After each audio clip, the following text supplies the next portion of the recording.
ഇത് ഒട്ടിപ്പിടിക്കുന്ന എന്തോ സാധനമാണല്ലോ. ഉടൻ തന്നെ കൂടുതൽ ബലൂണുകൾ പറന്നു വന്ന് മരങ്ങളുടെ മേൽ പതിക്കാൻ തുടങ്ങി. ഇതെങ്ങനെയാ സംഭവിക്കുന്നത്? ആരാണ് ഈ ബലൂണുകൾ എറിയുന്നത്? ഡ്രീംലാൻഡ് ജംഗിൾ അതിന്റെ മനോഹാരിത കാരണം ഇവിടത്തെ താഴ്വരകൾ മുഴുവൻ പ്രസിദ്ധമായിരുന്നു. ഇവിടം വളരെ പച്ചപ്പ് നിറഞ്ഞതും ഭംഗിയുള്ളതുമായിരുന്നു. ഒരു പക്ഷിയോ മൃഗമോ ഇവിടെ വന്നു കഴിഞ്ഞാൽ പിന്നെ ഇവിടം വിട്ടു പോകാൻ തോന്നാറേയില്ല. ഒരു വൈകുന്നേരം എല്ലാ മൃഗങ്ങളും കുളത്തിന്റെ പുറകുവശത്ത് കളിക്കുകയായിരുന്നു. കൂട്ടുകാരെ, അടുത്ത കാട്ടിലുണ്ടായ സംഭവം നിങ്ങൾ അറിഞ്ഞോ? സർക്കാർ വനത്തിൽ അവർ മരങ്ങൾ വെട്ടിത്തുടങ്ങി. കാടിന്റെ പകുതിയും ഇല്ലാതായി കഴിഞ്ഞു. എന്ത്, പകുതി കാട് പോയോ? ഇത് വളരെ സങ്കടകരമായല്ലോ. അത് സങ്കടകരം തന്നെയാണ്. അവർ ആ കാട് നശിപ്പിച്ചതിന് ശേഷം ഇവിടെ വന്ന് നമ്മുടെ ഈ കാട് നശിപ്പിക്കുമോ? ഇല്ല, ആ കാട്ടിലെ മൃഗങ്ങൾ മലിനമാക്കി ഇട്ടിരിക്കുകയായിരുന്നു. അത് കാരണം കാട്ടിൽ രോഗങ്ങളുടെ വ്യാപനം തുടങ്ങി. അത് കാരണമാണ് അവിടുത്തെ മരങ്ങൾ മുറിച്ചു മാറ്റാൻ തീരുമാനിച്ചത്. പക്ഷെ നമ്മുടെ കാട് വളരെ മനോഹരവും സുന്ദരവുമാണ്. അത് നശിപ്പിക്കാൻ ആർക്കും ഒരിക്കലും തോന്നുകയില്ല. പെട്ടെന്നാണ് എന്തോ ഒരു ദ്രാവകം നിറഞ്ഞ ബലൂൺ മരത്തിലേക്ക് വന്ന് വീണത്. അത് പൊട്ടി. അതിനുള്ളിൽ നിന്ന് നിറം പുറത്തു വന്ന് മരക്കൊമ്പിൽ പടർന്നു. ഇതെന്താണ്? എന്താണെന്ന് ഞാനൊന്ന് നോക്കട്ടെ.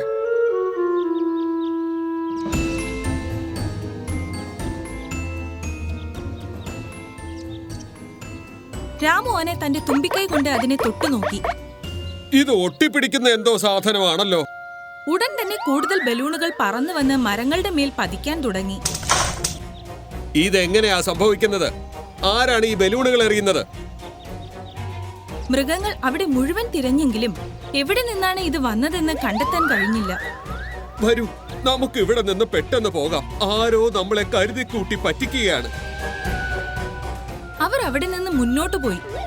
പക്ഷേ ബലൂണുകൾ മരങ്ങളുടെ മേൽ വന്ന് പതിച്ചുകൊണ്ടേയിരുന്നു. വൈകുന്നേരം എല്ലാ മൃഗങ്ങളും വനത്തിന്റെ അതിർത്തിയിൽ ഒത്തുകൂടി. ഒരു വശത്ത് തേനീച്ചകളുടെ കൂട്ടമുണ്ടായിരുന്നു, മറുവശത്ത് കുരങ്ങുകളും ഉണ്ടായിരുന്നു. കൂട്ടുകാരെ, ഇനി നമുക്ക് പോകാം. നിങ്ങൾ നഗരത്തിൽ കൂടുതൽ ദിവസം നിൽക്കരുത് കേട്ടോ. തേനീച്ചകളും കുരങ്ങന്മാരും പോയി കഴിഞ്ഞാൽ ഈ കാട് ഉറങ്ങിയതുപോലെ ആയി പോകും. ഇല്ല ഇല്ല, ഞങ്ങൾ വേഗം തന്നെ മടങ്ങി വരാം. ബൈ ബൈ കൂട്ടുകാരെ. എല്ലാ മൃഗങ്ങളോടും യാത്ര പറഞ്ഞുകൊണ്ട് തേനീച്ചകളും കുരങ്ങന്മാരും നഗരത്തിലേക്ക് യാത്ര തുടങ്ങി. ബാക്കി മൃഗങ്ങൾ അവരവരുടെ വീടുകളിലേക്ക് തിരിച്ചു നടന്നു. അടുത്ത ദിവസം രാവിലെ ടീനുക്കിളി അവളുടെ കൂട്ടിൽ ഉറങ്ങുകയായിരുന്നു. അപ്പോൾ പെട്ടെന്നാണ് അവളുടെ കൂടിരുന്ന കൊമ്പ് ഒടിഞ്ഞ് താഴേക്ക് വീണത്. അയ്യോ, ഇതെങ്ങനെ സംഭവിച്ചു? ഈ കൊമ്പ് എങ്ങനെയാണ് ഒടിഞ്ഞത്?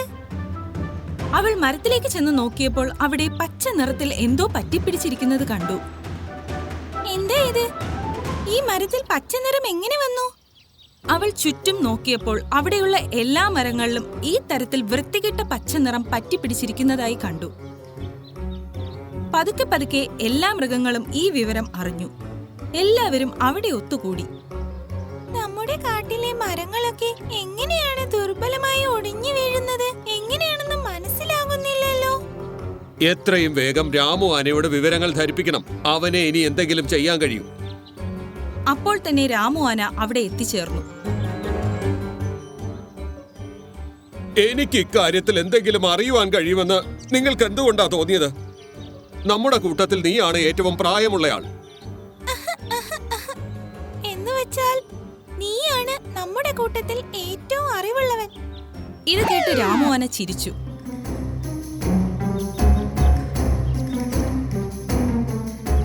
എന്നിട്ട് മരത്തിനടുത്തേക്ക് ചെന്ന് തന്റെ തുമ്പിക്കൈ കൊണ്ട് ആ പച്ച നിറത്തിൽ തൊട്ടുനോക്കി. ഓ, ഇത് വല്ലാത്ത ദുർഗന്ധമാണല്ലോ. ഇതിലെന്താ ഫംഗസ് ആണോ പറ്റിയിരിക്കുന്നത്? ഫംഗസോ? അതെന്താണ്? എന്ന് വച്ചാൽ കുമിൾ. കുമിളോ? അതെന്താണ്? നിങ്ങൾ എന്തൊക്കെ ചോദ്യങ്ങളായി ചോദിക്കുന്നത്? ഫംഗസ് എന്ന് പറഞ്ഞാൽ അതൊരു തരം വൈറസാണ്.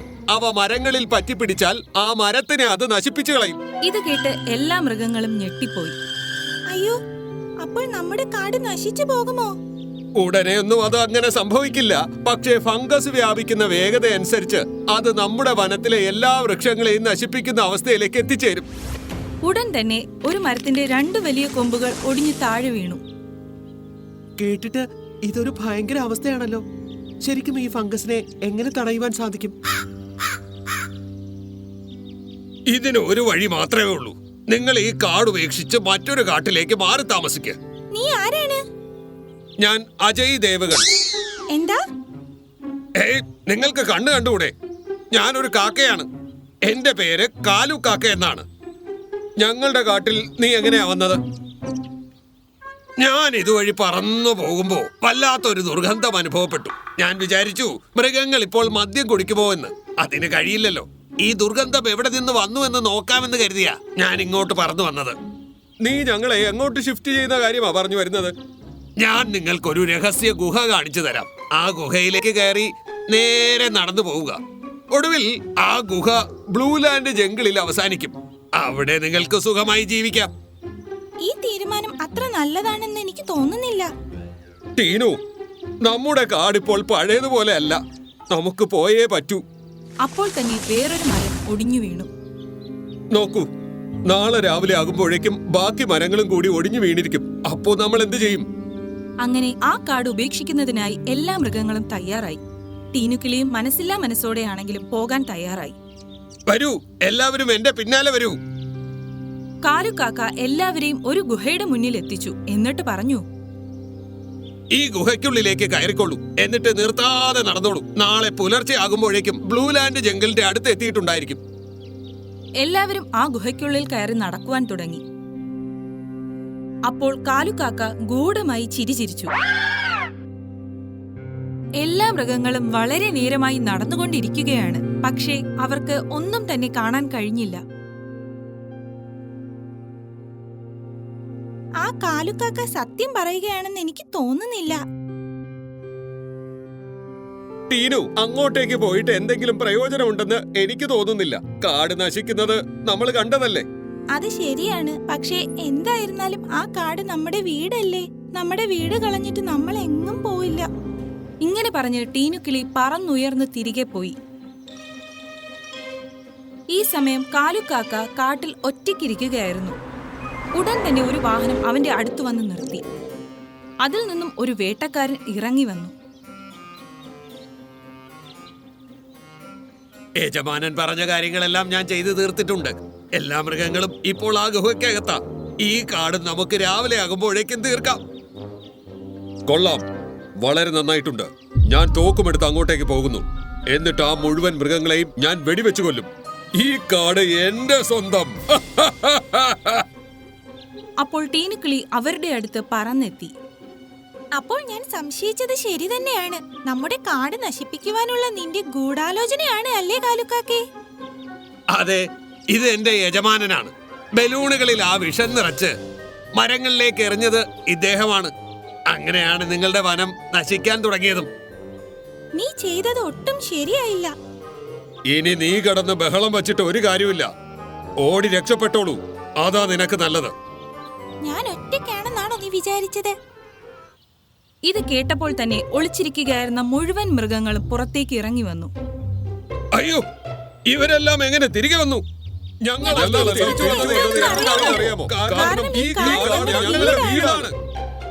അടിപൊളി. നിങ്ങളുടെ ഡയലോഗ് കഴിഞ്ഞോ? എന്റെ കയ്യിൽ തോക്കുണ്ട്. നിങ്ങൾക്ക് നിങ്ങളെ രക്ഷിക്കാനും കഴിയില്ല, ഈ കാടിനെ രക്ഷിക്കാനും കഴിയില്ല. വേട്ടക്കാരൻ വണ്ടിയിൽ നിന്നും തോക്കെടുത്തു. എന്നിട്ട് വെടിവെക്കാനായി തയ്യാറായി. അപ്പോൾ തന്നെ ഒരു കുരങ്ങച്ചൻ വന്ന് അയാളുടെ തോക്ക് തട്ടിപ്പറിച്ചു. അയ്യോ, ഇതെവിടെ നിന്ന് വന്നു? അയാൾ തിരിഞ്ഞു നോക്കിയപ്പോൾ അവിടെ മുഴുവൻ കുരങ്ങന്മാരുടെ ഒരു വലിയ കൂട്ടം വന്ന് നിറഞ്ഞതായി കണ്ടു. നിങ്ങൾ എങ്ങനെയാ തിരിച്ചു വന്നത്? ടീനുക്കിളി ഞങ്ങളെ തിരിച്ചു വിളിച്ചുകൊണ്ടുവന്നു. ഞങ്ങളുടെ വീട് നശിപ്പിക്കുവാൻ നോക്കിയവന് ഞങ്ങൾ എന്ത് ശിക്ഷയാ നൽകാൻ പോകുന്നതെന്ന് ഇനി നീ കണ്ടോളൂ. തേനീച്ചകളെ. അപ്പോൾ തന്നെ തേനീച്ചകളുടെ ഒരു കൂട്ടം അവിടേക്ക് വന്നു. ഈ തേനീച്ചകൾ ഇതെവിടെ നിന്നാ വന്നത്? ഓടിക്കോ! തേനീച്ചക്കൂട്ടം വേട്ടക്കാരന്റെ ദേഹത്തേക്ക് പാഞ്ഞെടുത്തു. അയ്യോ, രക്ഷിക്കൂ! അയ്യോ! തേനീച്ചക്കൂട്ടം വേട്ടക്കാരനെ കൂട്ടത്തോടെ ആക്രമിച്ചു. എനിക്ക് മാപ്പ് തരൂ, എനിക്ക് മാപ്പ് തരൂ. അപ്പോൾ സത്യം പറയൂ, ഈ ഫംഗസ് നമുക്ക് എങ്ങനെ നശിപ്പിക്കാം? എന്റെ വണ്ടിയിൽ ഒരു തൈലം ഇരിപ്പുണ്ട്. അത് തളിച്ചാൽ ഈ ഫംഗസിനെ നശിപ്പിക്കുവാൻ കഴിയും. കൂട്ടുകാരെ, വേഗം വരൂ.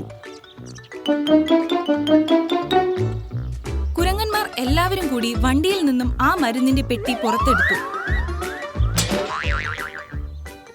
എന്നിട്ട് ആ എണ്ണ അവർ അവരുടെ കൈകളിൽ എടുത്തു. കാട്ടിലെ മരങ്ങളിലും ആ എണ്ണ കുരങ്ങന്മാർ തേച്ചു പിടിപ്പിച്ചു. കുറച്ചു നേരം കൊണ്ട് കാട്ടിലെ മുഴുവൻ മരങ്ങളിലും ആ എണ്ണ പുരട്ടി. എല്ലാ മരങ്ങളും വീണ്ടും പഴയതുപോലെയായി. അങ്ങനെ എല്ലാ മൃഗങ്ങൾക്കും സമാധാനമായി. രക്ഷപ്പെട്ടു, ഫംഗസ് നശിച്ചു. എനിക്ക് നടക്കാൻ സാധിക്കുന്നില്ല. എന്നെ എന്റെ ഗ്രാമത്തിലേക്ക് ഒന്ന് എത്തിക്കാമോ? അയ്യോ! ഹായ്! ഇത് കേട്ട് എല്ലാ മൃഗങ്ങളും ചിരിക്കാൻ തുടങ്ങി. കാട്ടിൽ വീണ്ടും സന്തോഷത്തിന്റെ ആരവങ്ങൾ ഉയർന്നു.